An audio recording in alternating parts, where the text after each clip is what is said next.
그리고 콘텐츠의 스토리텔링 마케팅을 하는 일이 주 업무이고요. 지자체와 기업, 출판 이쪽에 콘텐츠 개발을 하는 게 저의 일이기도 합니다. 술이라는 콘텐츠를 제가 처음 만난 거는 허신영 선생님, 우리나라 최고의 술 전문가이시고 평론가이신 허신영 선생님과 함께 막걸리 넌 누구냐라는 책을 출간하면서였습니다. 책이 책으로 그치지 않고 책에 쓰여있는 내용이 너무 풍요롭고 재미있어서 책으로 머물지 않고 뭔가 다른 기획과 콘텐츠로 세상에 알릴 길은 없을까 하다가 헝가리의 부다페스트에서 한국문화원하고 헝가리 문화부랑 해갖고 한국의 축제, 우리 술을 알리는 이벤트를 축제처럼 하고 왔었고요. 전시와 기획을 했었고, 그 다음에 2019년에는 뉴욕의 맨하탄의 뉴욕의 셰프들과 함께 우리 술을 알리는 작업들, 그리고 뉴욕의 시민들하고 우리 술을 나누는 일들을 또 하고 왔었습니다. 지금도 해외 프로젝트들도 또 기획하고 있고요. 나가서 만나본 저희 술은 너무나 K 콘텐츠가 우리가 생각하는 것 이상으로 굉장히 열광적으로 그쪽에서 받아들이고 있고 수용하고 있고, 그 중에서도 K푸드, 근데 K푸드와 어울리는 K술이 굉장히 조금 받아들이고 너무 좋아하고 환영해 주는 거에 비해서 보여주고 드러낼 것들이 조금 적다, 약간 부족하다라는 생각을 많이 할 수밖에 없었고, 세계 어딜 가나, 심지어 서울에 어디를 가나, 지방의 소도시 어디를 가나 제일 멋진 자리에 제일 주목을 받고 있고 조명을 받고 있는 건 일본 술 사케라는 것들도 굉장히 사람 자존심을 상하게 하는 일들이었습니다. 시장이 굉장히 넓고 큰데도 불구하고 우리 술이 아직도 그런 지위를 확보하지 못하고 있고, 이런 것에 대한 아쉬움들이 남아 있었는데, 이렇게 남원에서도 우리의 좋은 콘텐츠, 매력적인 콘텐츠로 이런 함께 할 수 있다라고 하니 너무 기대되는 일들이라고 생각합니다. 이게 아직 시장이 만들어지지 않은 것 같은 이런 부족한 같은 마음이 오히려 앞으로 해야 할 일이 훨씬 많고 기대되는 일들이 많다라는 희망으로 가득 찰 수 있는 일이라고 생각해서 함께 할 수 있어서 영광이었습니다. 같이 함께 하신 우리 술문화연구소의 김영철 선생님, 그리고 우리 최고의 술 전문가이신 허신영 선생님이 참여하셔서 스토리텔링을 완성할 수 있었는데요. 두 분이 나오셔서 이제부터 발표를 이어드리도록 하겠습니다. 김영철 선생님부터. 네. 바로 이어서 하죠. 네, 반갑습니다. 김형철입니다. 어젯밤에 제가 남원에 관해서 또 인터넷으로 검색하다 보니까 지금 남원이 표방하고 있는 그 비전은 이제 문화도시더군요. 여러분은 너무 잘 알고 계시리라고 생각을 하고요. 이제 이 지금 비전이 이제 양조장을 하나 만들어 가게 되는 과정에서 단지 술을 빚는다, 술을 만들어서 판다가 아니라 술과 함께 어우러지는 문화적인 컨셉을 어떻게 잡을 것이냐가 어찌 보면 대한민국의 수많은 양조장들 중에서 매우 독특한 출생을 암시한다고 생각합니다. 먼저 술이 있고 나서 그 술을 어떻게 팔 것인가, 이렇게 문화를 마케팅의 한 요소로 생각하는 것이 대부분의 관례라면, 지금 비즈니는 이제 시작 단계에서 우리가 표방할 수 있는 문화의 총체적인 컨셉이 무엇인가를 고민하고 그 속에서 술을 고르고 그다음에 그 술에 이름을 붙이고 또 어떻게 마케팅할 것인가, 이렇게 순차적으로 본다면 처음부터 총체적인 문화에 대한 고민을 가지고 출발한다는 것이 비즈니 추진하는 이 사업에서 다른 양조장들과는 매우 달리 차별화되는 지점이 있지 않을까 생각합니다. 그럼 이제 발표 시작하겠습니다. 저희가 이번에 추진했던 과업의 개요는 이렇습니다. 남원 하면 판소리, 그 중에서도 이제 춘향전의 배경이 되었던 곳이라고 하는 대중적인 인식이 이미 있기 때문에 춘향가를 중심으로 해서 판소리 5마당 속에 전통주들이 어떻게 등장하는가를 철저히 문헌 중심으로 조사하고, 그리고 거기에 등장하는 술들이 우리나라 고조리서에서 어떻게 제법이 표현되어 있는지를 찾고요. 그렇게 해서 약 4종 정도의 술에 대한 제품을 제안하는 것으로 이렇게 진행을 해왔습니다.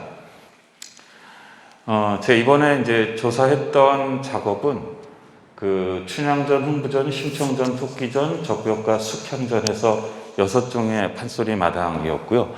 그리고 춘향전만 35종류를 읽었습니다.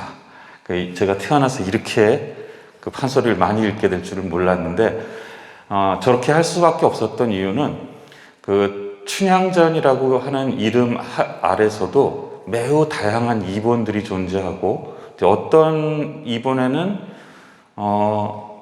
술의 이름이 거의 등장하지 않는 경우가 있는가 하면, 어떤 이본에는 전통주의 이름이 한 약 30여 종 정도 표현되어 있는 본도 있고 해서 샅샅이 뒤진다 생각하고 이렇게 그 조사를 했습니다.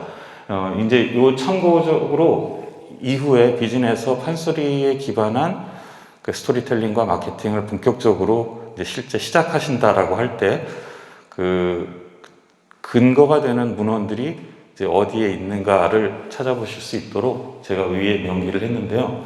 1996년부터 97년까지 우리나라의 판소리에 대한 전체적인 연구가 정부 차원에서 이제 조사 연구가 진행이 됐었고, 그 기록이 도서출판 박이정이라고 하는 출판사를 통해서 통합적으로 출간이 되었습니다. 여기서 이제 판소리에 대해서 간단하게 좀 우리가 이해의 폭을 갖기 위해서 좀 말씀드리자면, 우리는 판소리를 음악에 기반한 공연 예술로 이해하고 있습니다만, 사실 우리 판소리는 두 가지 얼굴을 가지고 있습니다. 하나는 대중을 앞에 놓고 하는 공연 예술, 즉 말에 가락에 실리는 그런 판소리로 우리가 기억하고 있습니다만, 또 한편 판소리라고 하는 것은 조선 후기, 말기라고 할 수 있죠. 이때 대중적인 출판물로서의 판소리, 즉 소설로서, 산문문학으로서의 판소리라고 하는 점이 있습니다. 그러니까 우리가 이제 판소리를 이해할 때는 음악이자 문학이다, 즉 문화에서 가장 큰 비중을 차지하고 있는 이 두 개의 장르를 판소리는 함께 아우르고 있다라고 볼 수 있겠습니다. 그래서 춘향전 제가 35종의 이본을 이번에 검토했다고 했는데요. 이제 그 중에 상당 부분은 누가 부른 판소리를 채록했느냐. 그래서 뭐 신재효의 남창 춘향가도 있고요, 동창 춘향가도 있고요. 이렇게 공연에서 불리워진 것을 채록한 것을 창본이라고 하고요. 그다음에 이제 글로써 사람이 손으로 베껴 써서 여태까지 보존된 기록을 필사본, 그 다음 나무판에다가 하나하나 새겨서 그것을 인쇄한 판각본, 그리고 20세기 들어와서 그 활자를 가지고 조판을 해서 찍어낸 대중적인 활자본, 이렇게 판본 소설로서의 판소리는 하나는 서울을 중심으로 해서 인쇄 출판되었던 경판본이 있고요. 완판본은 완에서 여러분들 아마 추론하실 수 있을 텐데, 전주를 중심으로 해서 대규모 출판이 되었던 완판본이 있습니다.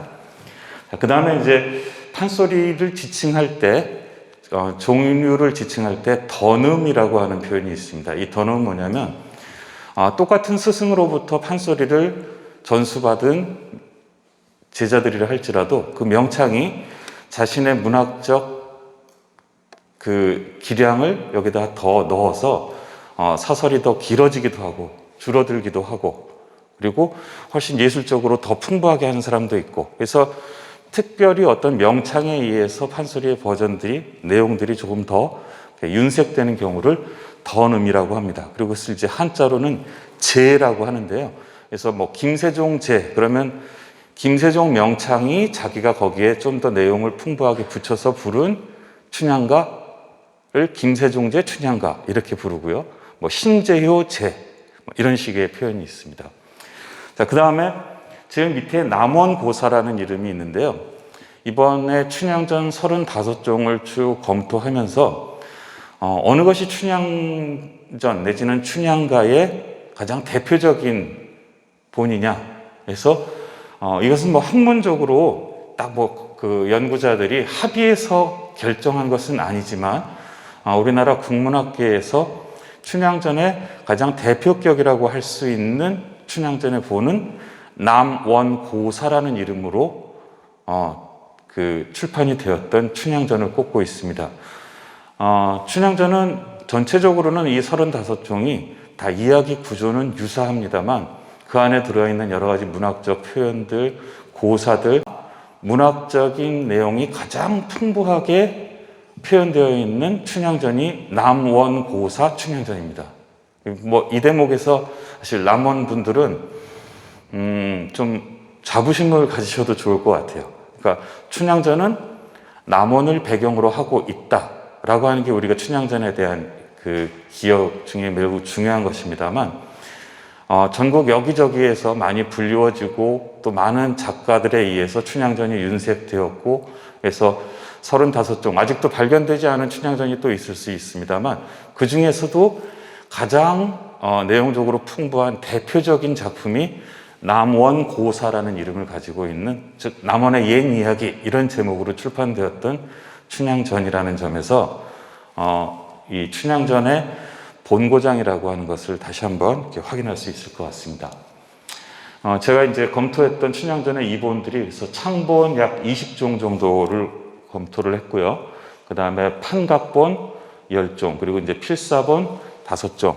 뭐 이 중에서 몇 가지 본들은 사실은 국내에는 없습니다. 그러니까 프랑스 파리의 외국어 연구 박물관, 뭐 이제 이런 곳에 그 원본들은 보관이 되어 있고요. 이제 그것들이 우리나라에서 영인본 형태로 출판이 되었던 것들입니다. 자, 그럼 이제 본격적으로 각 그 판소리에서 우리의 술 이름과 술 문화가 등장하는 대목들을 말씀드리겠습니다. 제가 아까 6개의 그 판소리 마당을 검토를 했다고 했는데, 좀 뭐 묘하게도 이 춘향전이 가장 술과 관련된 이야기가 그 많이 등장을 합니다. 한 5가지 정도 대목인데요. 그 여러분들이 춘향전의 내용을 대부분 다 기억하실 테니까 춘향전 이야기를 소개하는 것은 생략하도록 하고요. 첫 번째 장면이 이몽룡이 성춘향의 집에 찾아가서 장차 그 장모가 되실 월매에게 그 자신의 뜻을 밝히고 그 혼례에 대한 허락을 얻는 장면입니다. 월매가 사실 쉽게 허락을 할 리가 없죠. 얘가 그냥 우리 집에 놀러 와서 하룻밤 지내고 가려나 보다, 이렇게 생각을 할 때 이몽룡이 나의 부모님의 허락을 얻지는 못했으나 나는 백년가약을 맺으러 왔다라고 하고 직접 지필목을 꺼내다가 거기에 자신의 생각을, 언약을 글로 씁니다. 그리고 나서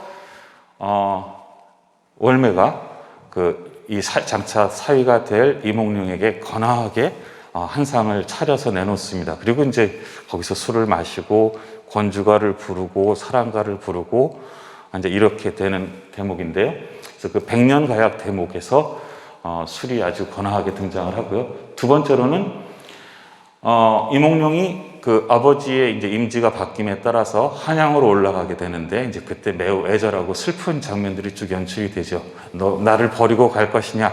그럴 때 이몽룡이 그렇지 않다.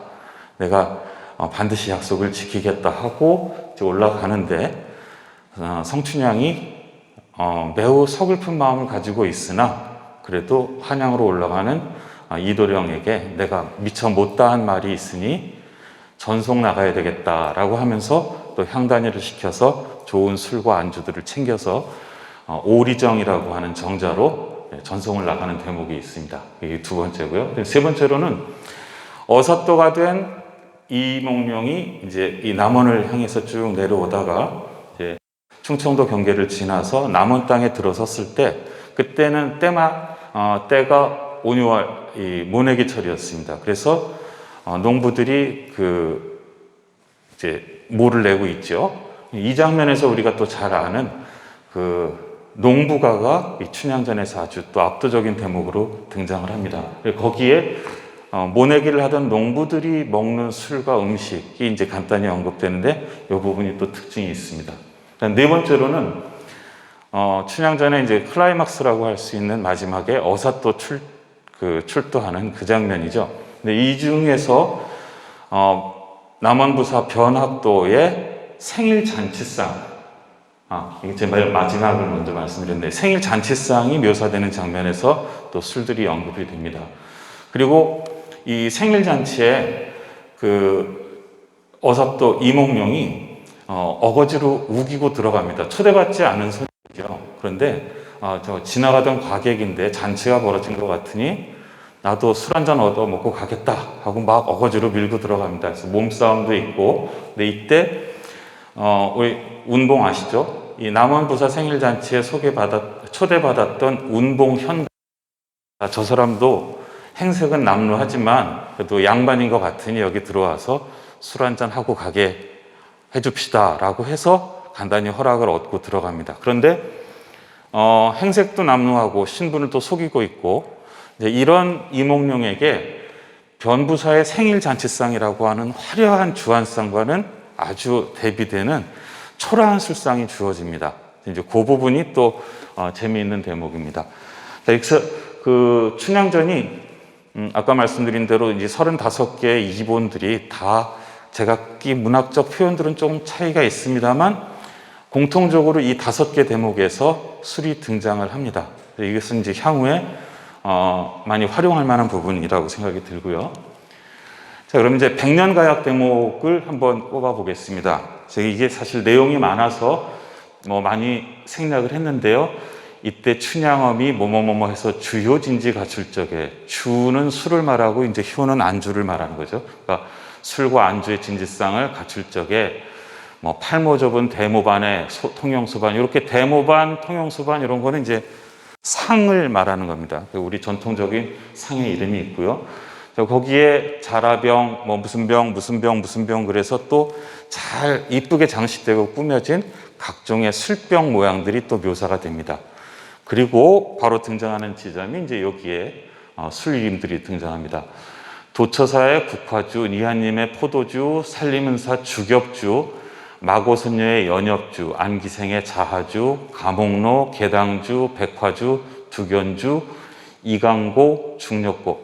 자, 이 중에서 여러분들 처음 들어보는 술 이름도 있으시겠습니다만 이강고 들어보셨죠? 예, 지금 이강주라고 하는 전통주가 생산되고 있고요. 그 다음에 중력고, 이거 혹시 들어보셨나요?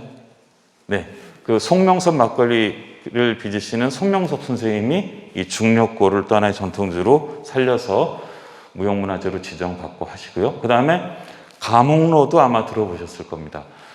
이 중에서 이제 앞부분에 있는 도처사의 국화주, 이하님의 포도주, 살림사 주겹주, 마고선녀의 연엽주, 이것은 사실 연엽주 같은 경우에는 연 잎사귀를 술에 사용했다, 또 주겹주는 대나무 잎사귀를 사용했다, 이런 의미로 이해할 수 있겠습니다만, 이제 이 앞에 언급된 이 술들은 도처사의 국화주, 이게 그 중국의 시인 도연명의 옛 고사에 나오는 이제 술입니다. 그러니까 직접적으로 국화주를 내놨다라기보다 그 도연명이 마셨다고 하는 그런 훌륭한 술입니다라는 의미로 이해하실 수도 있을 것 같아요.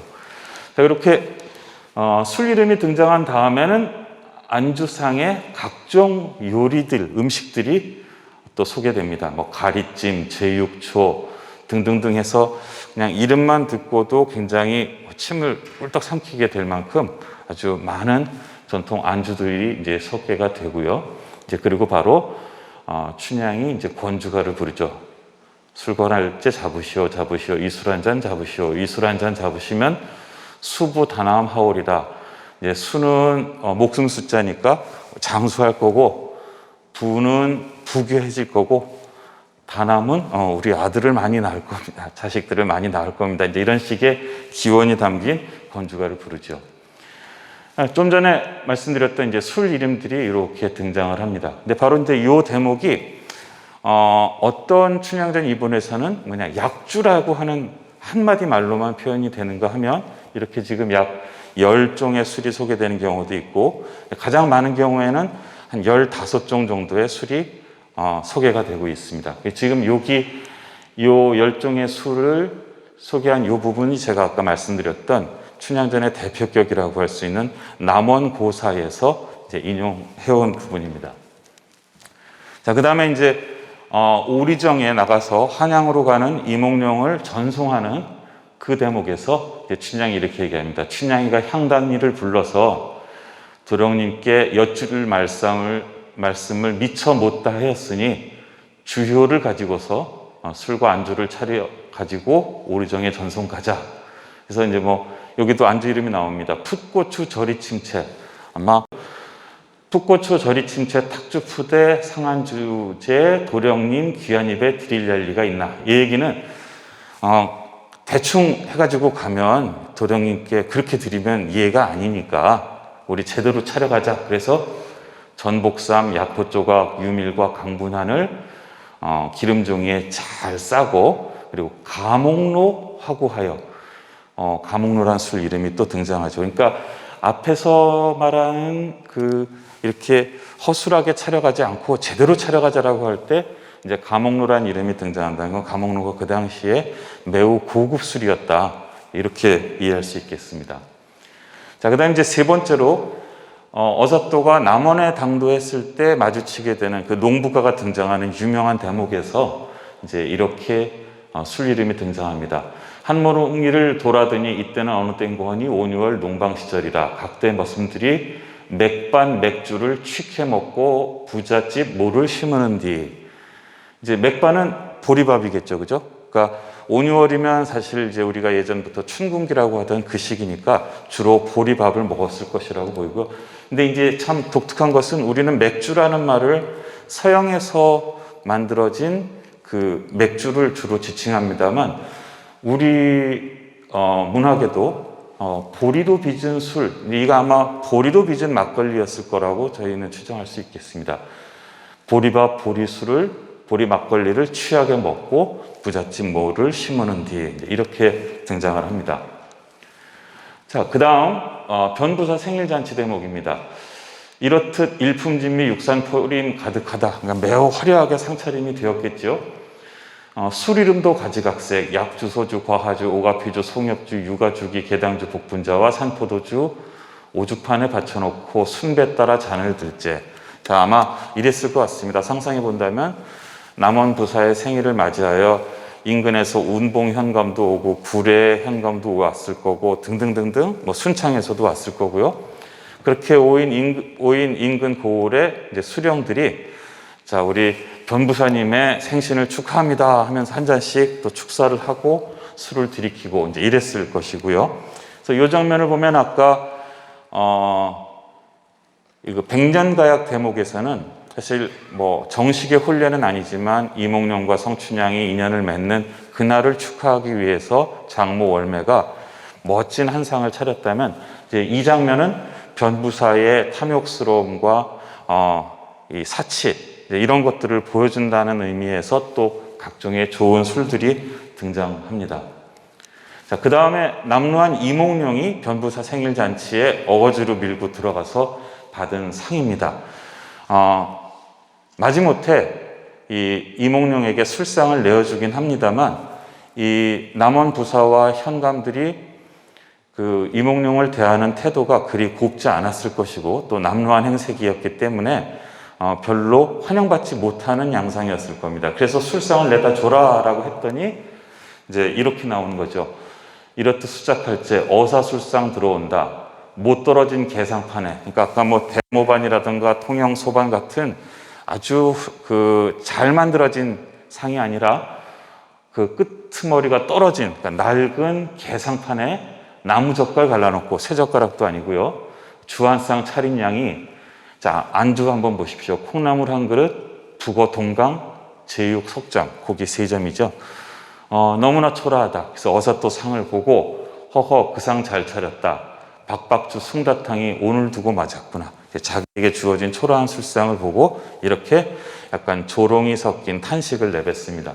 여기 또 재미있는 이름이 하나 등장하죠. 박박주.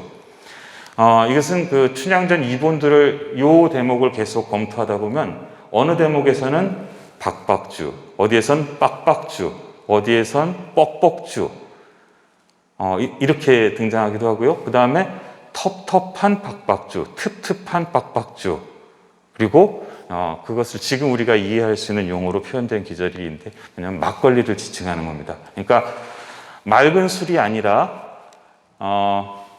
술지개미가 많이 들어있어서 사실 좀 빡빡하게 목 넘김이 가는 이제 이런 술이라는 의미로 그 당시에 고급 술과 대비된 평민의 술로서의 막걸리를 지칭하는 이름들이 박박주, 뻑뻑주 이렇게 다양하게 있었다라는 것을 알 수 있습니다. 그래서 한번 좀 정리를 해봤는데요. 춘향전에 등장하는 술의 이름들이 이렇게나 많습니다. 탁주, 보리탁주, 빡빡주, 모주, 이게 이제 아마 비슷한 계열이겠죠. 청주, 과하주, 청명주, 소주, 화주, 이것은 이제 고급 술에 해당하는 것일 거고요. 그 중에서도 구체적으로 어떤 재료와 어떤 맛으로 술이 형상화되었는가라는 것을 찾아볼 수 있는 것들이 한세주, 가목로, 이강고, 자소주, 황소주, 중력고. 자소주는 말 그대로 그 자색 빛깔이 나는 소주였을 것 같고요. 황소주는 또 노란 빛을 띤 것이었을 거고요. 그다음에 이제 여기에 등장하는 술 이름들은 술에 주로 사용되었던 재료들이 술 이름에 표현된 경우입니다. 송순주, 소나무의 순이죠. 송순주, 연엽주, 송엽주, 주겹주, 오가피주, 유자주, 구기자주, 계당주, 복분자주, 산포도주, 국화주, 포도주, 백화주, 계향주. 백화주는 아마 여러 가지 꽃을 넣어서 빚었다라는 이름일 것 같고요. 여기 제가 부기가주 이렇게 썼는데 이제 오타가 아니라 실제로 그 문헌에 이렇게 쓰여져 있어서 제가 그대로 가져왔습니다. 다음 자하주, 천일주, 일연주 이런 부분들은 사실 어찌 보면 천일 동안 빚고 숙성을 했다라거나 이게 이제 술을 고급화시키기 위해서 이렇게 그런 제법의 이름이 반영된 거겠고요. 그 다음에 이번에 깜짝 놀랐습니다. 혼돈주란 말이 보통 그 술집에서 회식할 때 막 이술저술 막 섞어서 먹는 그런 걸 이렇게 혼돈주라고 하는데요. 우리 소주, 맥주 섞어서 소맥주 하듯이 저는 그 혼돈주가 현대 우리나라 비즈니스맨들이 지은 이름인 줄 알았더니 춘향전에 바로 등장합니다. 앞에 술 이름을 쭉 다 열고 한 다음에 모도 섞어 혼돈주.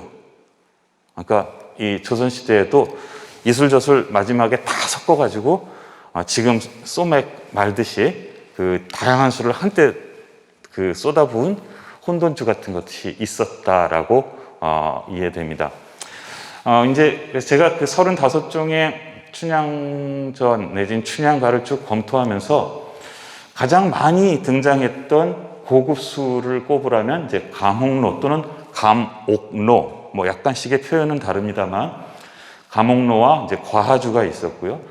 그다음에 빈도 높은 보통 술은 이제 탁주와 빡빡주, 아까 박박주라고도 했는데 아마 이것은 같은 술을 지칭하는 것이겠습니다만 어쨌든 이런 두 가지 이름으로 등장을 합니다. 이제 다른 그 판소리 대목들은 간단하게 넘어가겠습니다. 왜냐하면 언급되는 술의 대목이 그 각 판소리마다 춘향전은 아까 5대목이 있었고요. 흥부전 한 대목, 심청전 한 대목, 수궁가 한 대목, 그 다음에 적벽가에는 없고 숙형전에도 없습니다. 근데 이 나머지 판소리 3개 그 마당에서 언급되고 있는 술의 대목들은 공통적으로 있습니다만 거기에 등장하는 술의 종류는 아까 좀 전에 앞에서 춘향전에 등장했던 술 이름들이 거의 대체로 비슷하게 묘사가 됩니다. 그러니까 아마 인조 숙종 이후에 만들어진 이 판소리에서 가장 대중적으로 사람들이 떠올리고 알만한 술의 종류들이 총망라된 것을 춘향전으로 볼 수 있고 그 술 대목에서 언급되는 술의 종류들은 대체로 다른 판소리 대목에서도 비슷하다. 흥부전에서는 딱 한 대목의 술이 등장합니다. 제비다리를 고쳐주고 그 다음에 받은 박씨를 심어서 이제 부자가 되죠. 그 소식을 듣고 놀부가 내가 가서 흥부 이놈을 아주 그냥 못살게 굴겠다라고 힘통을 내서 찾아온 놀부에게 동생 흥부의 처가 대접을 합니다. 그래서 그 장면에 등장하는 술들이 이렇습니다. 간단히 한번 읽어보겠습니다. 웬가 술을 들였으되 태백 포도주, 우산처사 송엽주, 동종추파 연엽주, 용산추음 국화주, 홍홍란만 백화주 대체로 비슷하죠. 그다음에 호산주, 슬피우는 두견주, 녹음방초 여름시에 수위간다 과하주. 여기도 이제 과하주가 등장하고요. 벽곡공자, 주격주, 가목로, 계당주. 이렇게 차려 시숙 앞에 갖다 놓으며 빛 좋은 과하주를 보기 좋게 들여놓고 화잔, 그러니까 꽃 모양의 술잔이었을 겁니다. 화잔에 그뜩 부어 두 손을 올리며 예수 시숙님 약수 하나 술 한 잔 들으시오. 이렇게 이제 흥부처가 놀부에게 시숙에게 술을 권하는 대목입니다. 자, 그다음 심청전입니다. 용궁으로부터 사람들이 파견이 되어서 이 심청을 귀하게 용궁으로 모셔갑니다. 그래서 용궁으로 모셔진 다음 거기서 당신은 죽을 사람이 아니오, 죽어야 될 사람이 아니오, 귀한 대접을 받아야 될 사람이오 하고 이제 그 주요가 또 제공이 되죠. 이것도 한번 읽어보겠습니다. 음식을 드릴 적에 세상에 없는 바라 피리상 화류반, 이게 이제 상 이름이고요. 산호잔, 술잔의 모양이겠죠. 산호잔 호박되며 자하주, 연엽주 이렇게 이름이 등장하고 기린포, 이제 기린으로 만든 육포겠죠. 근데 이제 이 당시에 기린이라고 하는 것은 상서로운 동물이었으니까 용궁에서 뭐 돼지고기로 만든 육포, 소고기로 만든 육포가 아니라 기린으로 만든 기린포, 이제 이렇게 되겠고요. 안주 넣고 호로병, 제호탕에 감로주로 곁들이고, 요게 이제 또 감로주란 이름이 등장합니다. 그 다음 이제 수군가입니다. 토끼전이죠. 토끼가 별주부 자라의 꼬임을 받고 용궁으로 갑니다. 그리고 거기서 이제 잡혀서 너의 간을 내놓아라 그랬더니 저 간을 저 밖에 두고 왔는데요. 그러니까 이제 용왕이 반신반의합니다. 그게 말이 되느냐? 근데 이제 토끼가 결국은 용왕을 속입니다.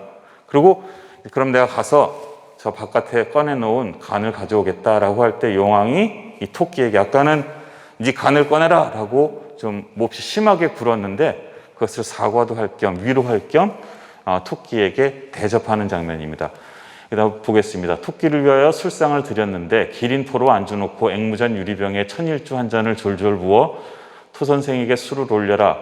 수궁미색 전어 단장이 괴자하고, 이 수궁에서는 전어가 미인인가 봐요. 미색 전어라고 그러죠. 단장이 괴자하고 동정춘추 가득 부어 토끼에게 올리니, 이 동정춘추도 우리 전통주의 한 종류입니다. 대체로 이 흥보, 심청, 수궁가에 등장하는 이 묘사되는 내용이 이제 유사함이 보이죠, 그죠? 예. 자, 그래서 이제 아까 춘향전에서 등장했던 약 30여 종의 술 이름들 한번 이렇게 쭉 보셨고요.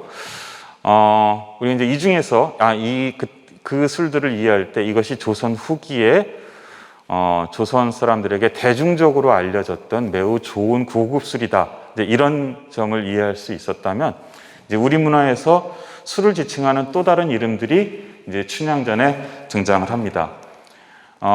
백년가약 대목에서 이제 이몽룡이 이렇게 이야기를 하죠. 우리가 마신 첫 번째 술은 인사주요. 그러니까 낯선 사람이 만나서 처음 아이스 브레이킹을 하고 이제 친목을 도모한 인사주고요. 그 다음에 합환주. 합환주는 여러분들 아시는 우리 전통 혼례에서 신랑 신부가 서로가 마셨던 술을 맞바꾸어 먹는 술을 합환주라고 합니다. 그 다음에 이몽룡이 첫 번째는 인사주요, 둘째 자는 합환주요, 셋째 자는 근원주니. 이제 근원주라는 말은 사실 어디 검색해봐도 그 뜻이 구체적으로 나오진 않습니다. 다만 여기서 상상할 수 있는 건 우리 처음 만났고 이제 우리 혼례를 맺었고, 그 다음 뭐죠? 이제 지금 다들 머릿속에 그 야한 생각을 하시죠? 그러니까 혼례를 치른 그 첫날 밤 우리가 근원으로 돌아가는 의미에서 근원주, 이제 이렇게 지칭이 되고 있습니다.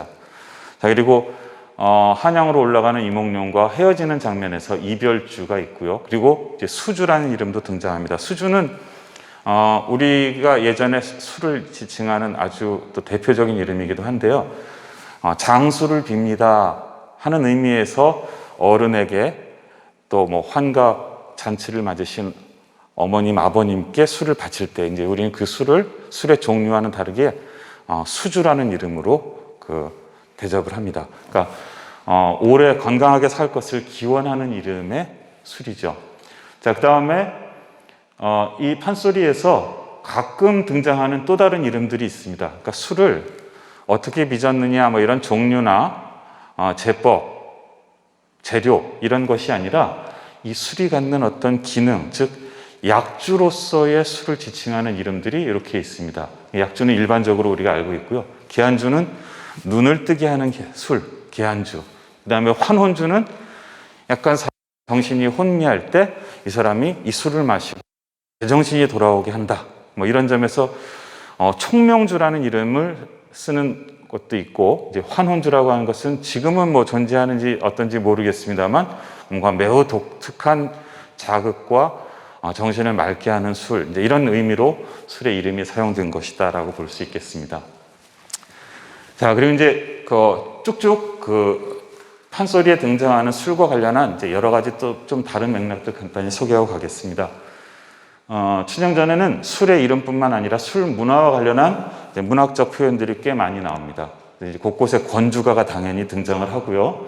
그 다음에 장진주사라고 하는 표현이 나옵니다. 이것은 잘 아실 겁니다. 유명한 가사시인 가사문학가 송강 전철의 장진주사가 있고요. 그 다음에 일배 일배 부일배 한 잔 한 잔 또 한 잔. 이것은 이태백의 산중대작이라는 시에 나오는 귀절이죠. 그리고 이제 이몽룡의 입에서 언급되는 일배 반분이라는 표현이 있습니다. 이건 뭐냐면 술 한 잔을 놓고 너하고 나하고 반씩 나누어 먹자. 이제 매우 독특한 관계죠, 그죠? 그러니까 술잔 따로 먹는 게 아니라 한 잔을 우리가 나누어 먹자라고 하는 것은 술이 없어서 모자라서가 아니라 그만큼 우리가 깊은 관계로 갈 것을 언약하는 의미에서 일배 반분이라는 표현이 나오고요. 그 다음에 주주객반이라는 표현이 나옵니다. 이건 춘향어미 월매가 이몽룡에게 이제 주효상을 그득하게 차려놓고, 자, 자네 먼저 술을 드시게라고 했더니 이몽룡이 얘는 주주객반이라고 했는데 어찌 제가 술을 먼저 먹겠습니까? 이제 먼저 드십시오. 근데 이 뭐냐면 술은 주인이 먼저 먹고 밥은 손님이 먼저 먹어야 한다. 이제 이런 의미의 주주객반입니다. 근데 이제 이것은 뭐 서로 사양하고 당신 먼저 드십시오 이런 의미가 아니라 예로부터 음험한 위협이 있을 수 있는 술자리, 대접받는 술자리에서는 술에 독을 탔을 수도 있으므로 그 병에 있는 술을 먼저 주인이 마시고 이 술은 안전하다라고 하는 것을 손님에게 보여주고 그 다음에 손님이 이 술을 마음 놓고 편하게 즐기면서 마실 수 있다. 이런 의미의 고사가 이 주주객반이라는 말에 표현되어 있습니다. 자, 그러면 이제 여태까지 판소리 다섯마당에서 이렇게 언급되었던 술의 종류, 그 다음에 술 문화와 관련된 표현들, 이렇게 우리 전체적으로 한번 살펴봤고요. 이것들은 향후 비즈의 이제 술과 관련된 개발이나 마케팅, 스토리텔링에 이제 활용될 만한 소재들이었습니다. 이제 이걸 좀 우리가 시야를 넓혀서 남원이라고 하는 전체 구도 속에서 보자면 사실 연결되어질 수 있는 것들을 한번 쭉 꼽아봤습니다. 남원과 판소리라는 테마 하에서 보면 우리나라의 국립국악원이 현재 4개 있습니다. 서울, 부산, 진도, 남원. 그래서 이 국립국악원이 존재한다는 점에서 남원은 사실은 문화도시라고 표현하는 것이 정확히 맞다. 근데 그 중에서도 이 남원의 국립국악원은 국립민속국악원입니다. 즉 민속음악의 가장 대표적인 국악원으로 위치를 가지고 있고요. 그 다음에 판소리 5마당 중에서 2마당인 춘향가와 흥부가의 배경이 여기입니다. 그리고 동편제 유파가 확립된 곳이 여기이기도 하죠. 동편제와 서편제는 여러분들 아시겠습니다만 서편제라는 영화를 통해서 판소리에는 크게 2개의 유파가 있구나라는 것을 우리 전 국민적으로 알 수 있게 되었고, 섬진강을 기준으로 해서 동과 서의 이 판소리의 어떤 특징과 패턴이 다르다. 이제 이 점도 알게 되었고요. 근데 동편제가 확립된 곳이 바로 이 남원입니다. 그리고 동편제 유파를 설립하셨던 송록 명창이 태어난 곳이 또 남원이고 그의 생가가 있지요. 그리고 이제 판소리를 포함해서 호남 좌도, 그러니까 지금은 그 행정구역의 의미가 없어졌습니다만 조선시대에는 호남, 즉 전라도를 좌도와 우도로 구분했고 그때 이 좌도의 중심이 남원이었습니다. 그래서 호남 좌도 농악에서도 당연히 중심이 되었고요. 지금 한파호 소리체험관이 있고 그다음에 이것은 잘 알려져 있지 않습니다만 통일신라 후에 후고구려를 복원시키려고 하는 여러 가지의 운동들, 싸움들이 있었습니다. 그때 최종적으로 진압되고 고구려 유민들이 이 남원에 대거 정착. 고구려 유민 옥보고 선생이 고구려의 검은고 음악 약 30곡을 새롭게 만들고 수정하고 해서 이 남원이라고 하는 곳이 고구려 음악을 계승했던 검은고가 새롭게 시작되었던 곳이다. 이게 또 남원의 중요한 이야기죠. 그리고 이제 안숙선 선생님 등등 해서 줄줄이 이어지는 명창들이 남원에서 태어났고요. 지금 남원에 있는 것들 중에 구룡폭포와 육모정은 판소리 명창들이 거기서 훈련하고 목소리를 키우고 이제 이랬던 곳입니다. 그리고 이제 동편제 소리길이 있고요. 남원 국악예술고가 있고 이 모든 것을 아울러서 이 문화도시 남원의 가장 중요한 콘텐츠는 결국 판소리다. 그리고 이 판소리는 아까 말씀드린 대로 음악이기도 하고 문학이기도 하다. 이 점에서 이 판소리 속에 등장하는 테마와 키워드들을 우리의 마케팅과 그 술의 제법에 반영하는 것이 필요하지 않겠나 생각합니다. 기타 관련되어 있는 남원의 축제들이 이제 이런 것들이 있습니다. 넘어가겠고요. 그리고 이제 남원과 관련해서 또 독특한 역사적인 사건들이 몇 가지 있죠. 아까 말씀드린 고구려 유민이 정착했던 곳이라거나 아니면 유명한 이성계의 황산대첩. 이 황산은 지리산의 한 벙우리를 의미하는 거겠고요.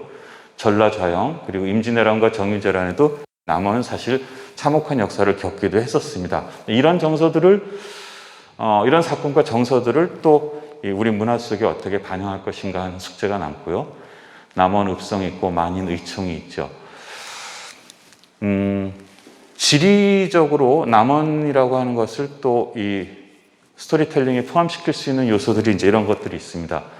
춘향전의 첫 대목에도 나옵니다만 방자가 광활루에 서서 이몽룡에게 남원을 설명할 때 동쪽으로는 지리산이고 저 서쪽으로는 적성강이 있습니다. 근데 이 적성강은 혹시 아십니까? 이제 섬진강을 부르는 이름도 매우 다양하게 있습니다. 그 지역에 따라서. 근데 이제 적성강이라는 것은 순창 지역에서 섬진강을 부르는 이름이었습니다. 그래서 이제 섬진강에 여러 가지 이칭들이 있고요. 그리고 섬진강에 이제 요천이 등장하죠. 이제 이 요천의 요자는 엽귀라고 하는 풀을 의미합니다. 여러분들 내과에 보면은 약간 그 자주색 내지는 붉은색으로 피어 있는 엽귀들을 기억을 하실 텐데 이 엽귀는 우리 그 전통주에서 매우 중요한 역할을 하고 있는 풀입니다. 보통 누룩은 밀로 빚는다라고 알고 있습니다만 엽귀 누룩이라고 하는 누룩의 한 종류가 특별히 존재합니다. 이따 허신명 선생님께서 소개해 주시겠습니다.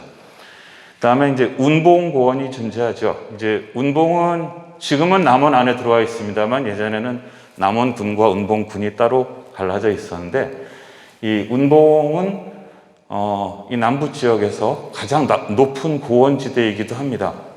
지리산 자락이기 때문에요. 그리고 거기에 아까 옥보고 선생이 거기에 정착해서 고구려 음악의 전통을 이어갔다. 이런 곳이기도 하고요. 이런 지리적인 것들이 우리 스토리텔링에 활용될 수 있겠습니다. 전체적으로 보면 이 판소리에 기반한 스토리텔링의 방향은 양조장의 브랜드 또는 여기서 개발할 상품의 전략과 이름, 특징, 컨셉 그리고 농수부에서 지정하는 찾아가는 양조장에서 제공할 어떤 프로그램 그리고 공간 구성이나 시각 디자인, 향후 마케팅 방향 또 내국인, 외국인 이 모두를 고려해서 사실 이야기의 총체성이 확보되는 방향으로 스토리텔링이 전개되어야 될 것이라고 보이고요. 이제 하나의 예를 들자면 남원시민협동조합 비진이 이제 기업명으로 존재합니다만 양조장 이름을 만약에 짓는다고 하면 비진 이라는 이름을 그대로 쓸 수도 있겠으나, 물론 이제 비준도 술을 빚는다라는 의미로부터 이렇게 유래된 그 단어로 저는 이해합니다만, 좀 더 강력하게 판소리라고 하는 것을 연결 지어서 양조장의 이름을 짓는다면, 뭐 아주 쉽게는 판소리 양조장이든지 아니면 판소리로 빚은 전통주 양조장, 또는 판소리 가락에 담긴, 판소리에 담긴, 또는 아예 동편제 양조장, 뭐 이제 이런 식으로 지을 수도 있다고 생각합니다. 뭐 동편제 양조장에서 동편제를 공연하는 거야? 라고 할 때, 그렇지, 거기 가면 문화를 접할 수 있고, 거기서 우리가 술과 함께 판소리를 같이 누릴 수 있어. 이런 식의 문화적인 컨셉이 가능하겠죠. 아까 말씀드린 그 술이 등장하는 이 대목들입니다. 이제 이런 부분들은 하나하나 양조장에서, 우리 비진의 양조장에서 고객들한테 뭔가 문화적인 체험으로 제공할 수 있고, 또 시각적으로도 형상화될 수 있고, 이제 그런 소재들로 사용될 수 있겠습니다. 술의 이름과 관련해서 저는 이제 이런 것들이 가능하지 않을까 생각하는데요. 남원 시내에 보면은 향단, 월매, 춘향, 이렇게 상호들이 붙어 있는 것들을 많이 볼 수 있습니다. 근데 이제 거기서 조금 더 깊이 들어가서, 아까 제가 춘향전의 가장 대표적인 그 본을 남원고사라고 했는데요. 남원고사라는 이름을 쓸 수도 있다고 생각합니다. 그럼 당연히 남원을 상징하는 술이겠고, 그래서 사람들한테 춘향전의 여러 이본 중 가장 문학적으로 풍성한 춘향전의 대표 작품 남원고사, 이렇다면 술 이름 속에 이 남원이 가지고 있는 문화적 풍부함이나 우수함들을 또 드러낼 수도 있다고 생각합니다. 동편제라는 이름을 술 이름으로 쓸 수도 있을 거고요. 또는 판소리의 여러 가락 장단 중에서 자진몰이라는 이름을 쓸 수도 있겠고요. 그 다음에 명창이라는 이름을 쓸 수도 있겠고, 또는 이게 저작권이나 이런 것으로는 해당이 되는지 어떤지 모르겠습니다만, 이 동편제를 확립하셨던 송흥록 선생님의 조남을 써서 송흥록 명창 막걸리, 이런 식의 것들이 우리가 상상해 볼 수 있는 것들입니다. 득음이라는 이름도 좋고요. 그 다음에 춘향전에 등장하는 여러 가지 그 문학적 표현들을 우리가 술의 이름이나 스토리텔링에 쓸 수 있다고 생각합니다. 예를 들면 백년가약, 오리정, 색경. 색경은 뭐냐면 둘이 이별하는 대목에서 이몽룡이 춘향이에게 신표를 줍니다. 우리의 마음 변치 말자.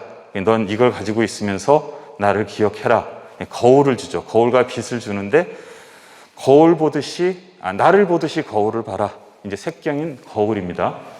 다음에 어사출도, 모내기, 그리고 이제 답청이라는 우리 아름다운 말이 있죠. 대부분 아실 겁니다. 우리 그 봄나들이 가는 것을 답청이라고 하는데, 이몽룡이 답청을 나갔다가 광안루에서 그네를 띄고 있는, 즉 추천을 하고 있는 춘향을 발견하고, 그게 춘향전의 첫 모티브가 되죠. 그래서 답청, 추천, 맥반, 맥주, 이제 이런 것들이 우리가 쓸 수 있는 이름이겠고요. 그다음에 춘향 단심, 이런 말을 합성해서 쓸 수도 있겠습니다. 그리고 이번에 읽으면서 알았습니다만, 춘향 어머니 월매가 춘향이를 뵐 때 꾸었던 태몽이 백꽃과 복숭아꽃, 즉 이화도화였다고 합니다. 그래서 이걸 보고 태몽 속에서 선녀가 이화 가지 하나와 도화 가지 하나를 이렇게 건네주고, 그날 춘향이를 갖게 됐고, 그래서 이름을 지을 때에도 봄향기를 풍기는 이 두 꽃의 이름을 떠올리고 봄향기, 춘향이라는 이름을 짓게 되었습니다. 우리는 앞으로 춘향 이렇게 이름을 쓸 수도 있겠습니다만, 봄의 향기 또는 봄향기, 이것도 우리 춘향이다. 이게 춘향의 이름 속에 담긴 뜻이다. 춘향의 태몽이다. 그래서 춘향을 순우리말 봄향기로 표현하는 것도 한번 생각해 볼 만한가 하지 않습니다. 다음 이제 음식을 데운 정도를 표현하는 불한불열, 이런 말이 있습니다. 너무 차갑지도 뜨겁지도 않게 술과 음식을 적당히 데워서 내놓는 것이고요. 아까 일배반번 말씀드렸고요. 그다음에 춘향전에서 가장 유명한 대목으로 꼽히는 이제 사랑가와 농부가 대목, 이런 것들도 사실은 우리가 스토리텔링에 써볼 수 있을 것 같습니다. 예를 들면 업고 놀자, 이리 오너라, 앞에를 보자. 우리 그 춘향가 이 사랑가 대목에서 많이 귀에 익은 대목들이죠. 그다음에 이제 농부가에서는 뭐 모내기와 상사디어 이제 이런 말들이 또 대중적으로 잘 이해될 수 있고 어떤 특정한 맥락의 문화적인 분위기를 보여주는 단어이기도 합니다. 그리고 이제 다른 판소리 마당까지 아울러서 여러 가지 우리가 써볼 수 있는 단어들을 이렇게 꼽아봤습니다. 흥부의 가, 흥부놀부, 그다음에 제비다리를 이제 연애각이라고 표현하기도 하죠. 심청, 인당수, 토예간, 적벽, 수경, 숙향 이런 것들은 판소리 속의 또 다른 캐릭터들이기도 한데요. 이런 것도 한번 되살려봄직합니다. 남원과 관련해서는 아까 말씀드린 요천과 역귀, 광안루, 지리산, 적성강, 황산대첩, 옥보고, 검은고 이제 이런 역사적인 그 계기들을 술과 관련한 스토리텔링에 써볼 수 있겠고요. 그다음에 춘향전에 등장했던 대모반, 통영소반, 산호반, 안성유기, 외화기, 당화기, 죽절병, 오동병, 외화병, 당화병 이게 사실 지금 다 복원되기는 어렵겠습니다만 이제 이런 그 소재들이 우리가 이 찾아가는 양조장으로 앞으로 이제 지향한다면 문화적인 컨텐츠로 한번 좀 고려해 볼 만한 것들입니다. 그다음에 아까 술차림 말씀드렸고요. 그다음에 안주차림 이건 제가 좀 읽기 쉽게 여기는 줄을 끊었습니다만 사실 여기부터 여기까지가 그 당시 판소리에서 언급되고 있는 아주 잘 차린 주요 쌍의 술안주들입니다. 이런 음식들을 우리가 어떻게 사람들에게 예술적인 또는 감각적인 상상력을 자극하고 술과 이어지게 할 것인가 이런 부분들이 또 고민에 남습니다. 저는 뭐 듣도 보도 못한 그 많은 음식 이름들이 등장하는데요. 그다음에 저는 요건 알겠더라고요. 양지머리 차돌박이는 지금도 이제 쓰고 있죠. 네. 자, 그래서 이제 제 보고를 여기서 마치도록 하겠는데요. 향후 양조장의 이름을 정해 가시는 과정에서 그리고 어떤 술을 개발할 것이냐 그리고 그 술에 어떤 이름을 붙일 것이냐 그 술과 관련된 이야기를 어떻게 구성할 것이냐 그리고 그 술을 홍보하기 위해서 또는 이 양조장을 홍보하기 위해서 어떤 마케팅 전략을 펼칠 것이냐 굉장히 많은 과정이 남아 있을 것입니다. 근데 그때 전체를 하나로 관통하고 우리가 그 흔들리지 않게 되려면 이런 전략적 스토리텔링을 반드시 거치는 것이 필요했고요.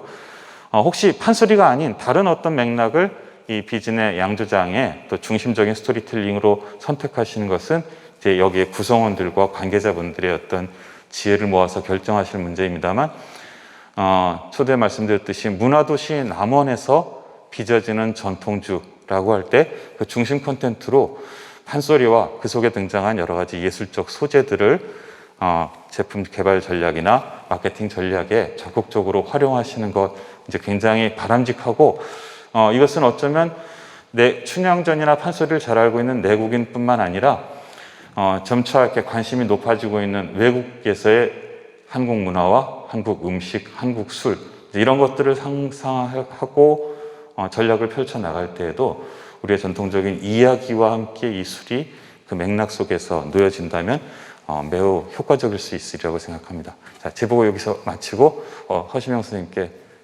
넘기겠습니다. 감사합니다. 시작하시기 전에요. 완료 보고를 마치고 이 앞에